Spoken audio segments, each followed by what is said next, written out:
नमस्कार। आज के इस एक्सप्लेनर में हम महाराष्ट्र के जलगांव के एक छोटे से गांव चिखड़ी की एक ऐसी घटना का विश्लेषण करेंगे जिसने 2019 में सबको हिलाकर रख दिया था।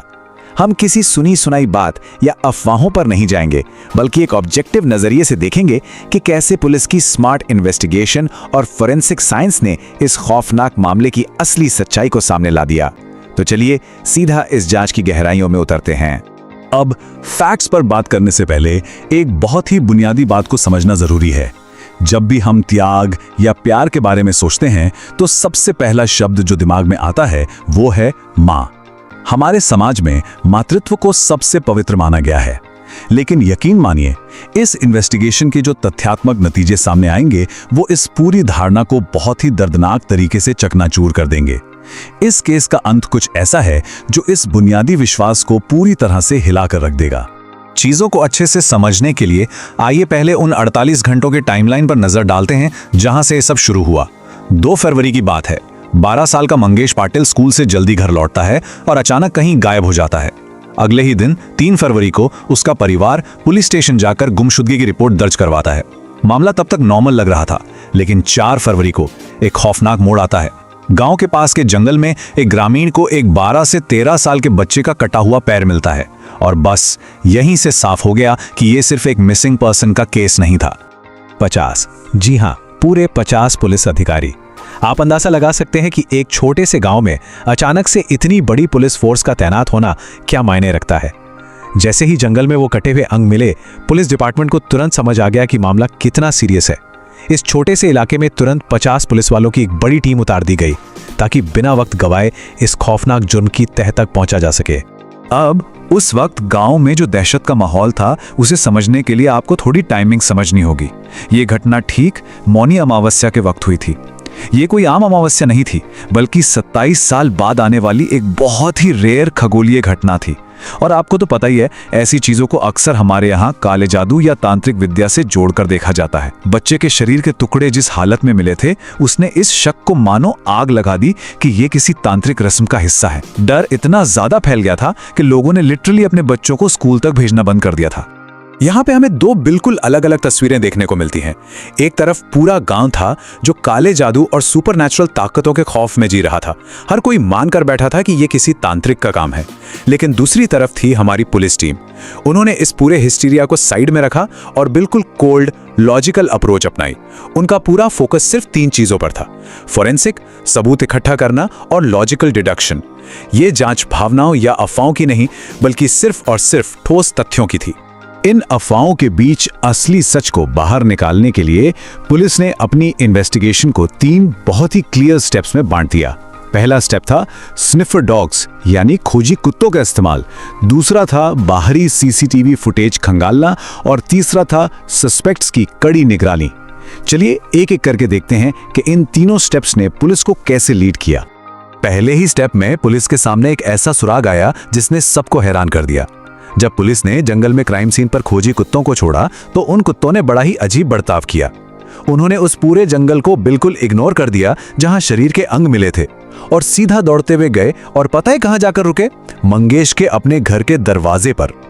पुलिस को लगा शायद कोई गलती हुई है, तो उन्होंने प्रोसेस कई बार रिपीट किया, लेकिन हर बार रिजल्ट बिल्कुल सेम।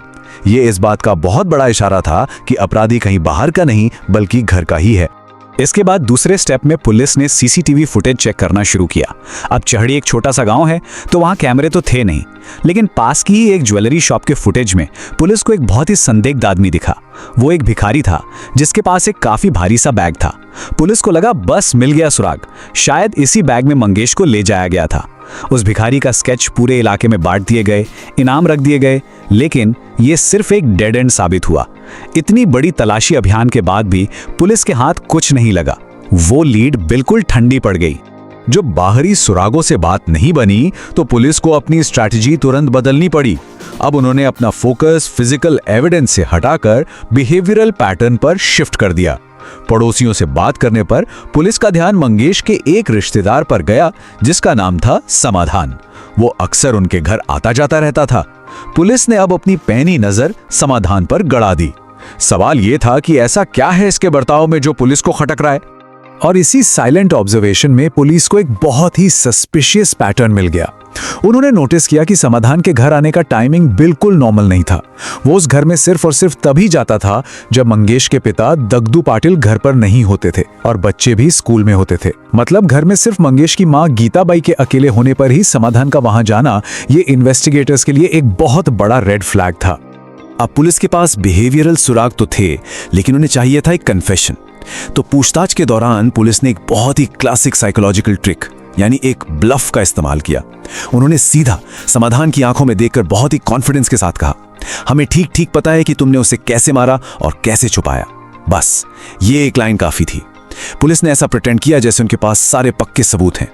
इस साइकोलॉजिकल प्रेशर ने अपना काम कर दिया। समाधान का कॉन्फिडेंस टूट गया और वो घबराकर सब कुछ सच सच उगलने लगा। समाधान के उस कन्फेशन ने धोखे और विश्वासघात के एक ऐसे जाल का खुलासा किया जिसकी कोई कल्पना भी नहीं कर सकता था। इस पूरे अपराध में 3 लोग शामिल थे। पहली गीताबाई, जो खुद उस पीड़ित बच्चे की सगी मां थी। दूसरा समाधान, जो उनका अपना ही भतीजा या रिश्तेदार था।